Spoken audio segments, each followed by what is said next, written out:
Assalamualaikum warahmatullahi wabarakatuh.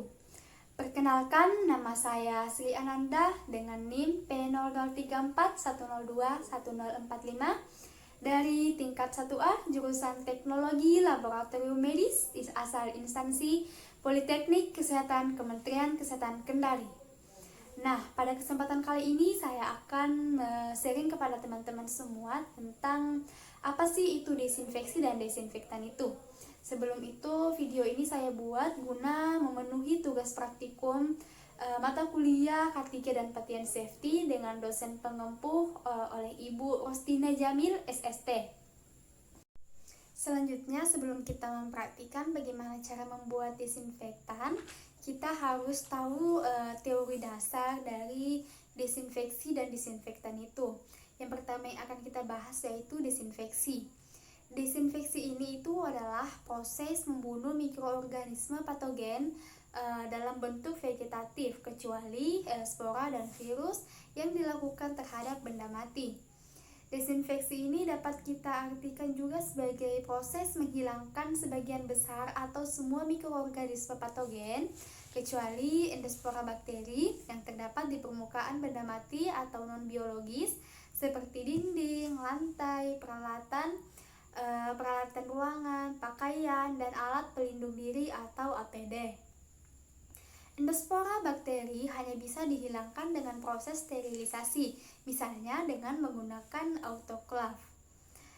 Disinfeksi permukaan umumnya ini dilakukan dengan menggunakan cairan desinfektan yang biasa digunakan itu adalah diluted bleach atau larutan pemutih atau natrium hipoklorit.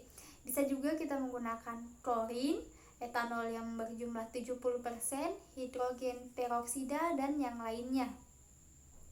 Sedangkan desinfeksi ruangan biasa menggunakan sinar ultraviolet. Setelah kita mengetahui apa itu desinfeksi, selanjutnya kita akan membahas mengenai desinfektan. Desinfektan ini adalah zat kimia yang dipakai untuk desinfeksi yang digunakan untuk mencegah infeksi atau pencemaran oleh jasa klinik atau obat untuk membasmi kuman penyakit. Pengertian lain dari desinfektan ini itu adalah senyawa kimia yang bersifat toksik dan memiliki kemampuan untuk membunuh mikroorganisme dengan yang terpapar secara langsung oleh disinfektan. Disinfektan tidak memiliki daya penetrasi sehingga tidak mampu membunuh mikroorganisme yang terdapat di dalam celah atau cemaran mineral. Selain itu, disinfektan tidak dapat membunuh spora bakteri sehingga dibutuhkan metode lain seperti sterilisasi dengan autoclave. Nah, adapun jenis disinfektan yang biasa digunakan di rumah sakit pada umumnya ini adalah fenol, halogen, alkohol, aldehid, klorinat, bifenol, dan diguanid. Adapun efektivitas disinfektan dipengaruhi oleh beberapa hal seperti konsentrasi, suhu, jumlah kuman, time of exposure, pH, bahan kimia, dan mudahnya kontak dengan mikroorganisme. Pada praktikum kali ini saya menggunakan soklin pembersih lantai untuk bahan desinfektan.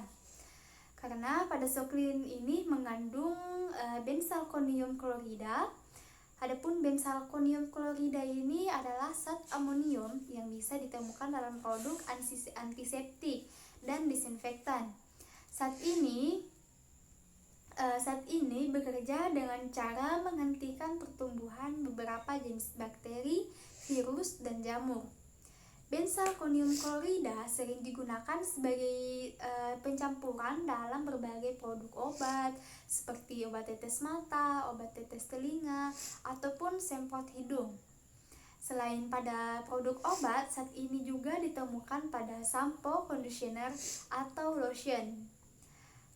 Adapun dosis dan cara penggunaan berbagai produk yang mengandung benzalkonium akan disesuaikan dengan tujuan dan aturan penggunaan yang terdapat dalam kemasan. Setelah kita tadi membahas mengenai teori dari materi disinfeksi, sekarang kita akan mempraktikkan menjelaskan bagaimana cara membuat disinfektan. Nah, di sini untuk prakteknya saya menggunakan cairan dari pembersih lantai yaitu Soklin. Adapun bahan yang kita perlukan pada praktikum ini yaitu satu tutup botol dari Soklin dan 100 ml air. Adapun bahannya di sini kita membutuhkan tempat untuk cairan disinfektan, kemudian 1 ml air, cup, batang pencampur larutan, dan bahan utama yaitu Soklin. Langsung saja kita mempraktikannya. Kita tuang 1 tutup botol larutan Soklin. Kita tuang ke larutan air.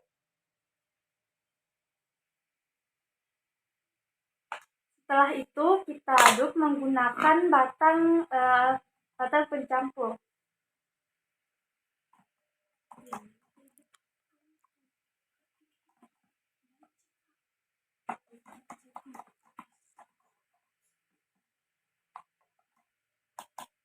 Nah, setelah larutan homogen, maka kita memasukkan larutan ini ke tempat penyemprotan. Di sini kita menggunakan cup untuk memasukkan cairan.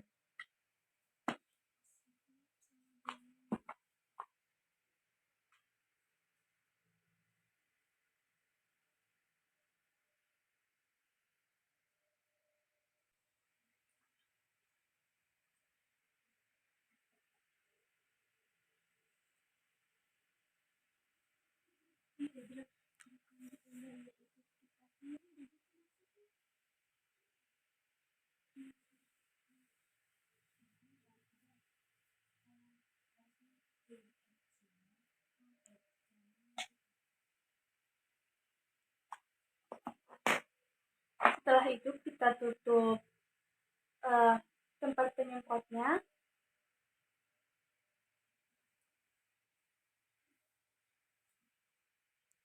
Nah, larutan desinfektan dari larutan atau bahan dari rumahan telah jadi. Ini dapat kita gunakan untuk membersihkan gagang pintu, meja, maupun alat-alat lainnya. Larutan desinfektan ini bisa kita aplikasikan di gagang pintu seperti ini. Nah, itulah contohnya. Baiklah, mungkin itu saja pembahasan yang dapat saya sampaikan mengenai materi desinfeksi dan desinfektan. Semoga teman-teman semua dapat menerima dan memahaminya dengan baik. Dan saya ucapkan permohonan maaf jika ada kesalahan kata yang saya ucapkan mulai dari awal hingga akhir video ini. Terima kasih atas perhatian dari teman-teman semua, dan terima kasih juga kepada Ibu dosen Rostina Jamil SST yang telah memberikan saya kesempatan untuk melakukan tugas praktikum K3 dan patent safety.